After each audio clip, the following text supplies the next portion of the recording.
مرشد کا ہونا بہت ضروری ہے، لیکن موجودہ حالات اور موجودہ زمانے کے تحت اتنا مشکل ہو گیا ہے، صحیح مرشد کا ملنا بھی بہت دشوار ہو گیا ہے۔ اسی چولے میں بہت سے لوگ چور بھی چھپے ہوئے، اور 1 نمبر مرشد، 2 نمبر، 3 نمبر، جعلی عامل، فلانا ڈھماکہ، ٹفلی کرنے والا بھی قادری بنا ہوا ہے، جادو کرنے والا بھی اپنے آپ کو نقش بندی کہتا ہے، بورڈ لگائے ہوئے ایڈورٹائز کے لیے لوگوں کو گمراہ کرتے ہیں۔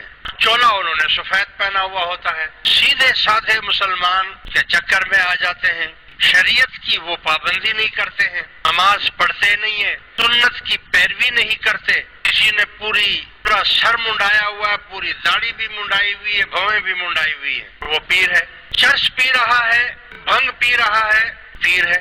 کسی نے گلے میں بڑے بڑے تسبیحاں موٹے موٹے کینٹھے ڈالے ہوئے ہیں، یہ پیر ہے۔ سیدھا سادھا مسلمان کہاں جائے؟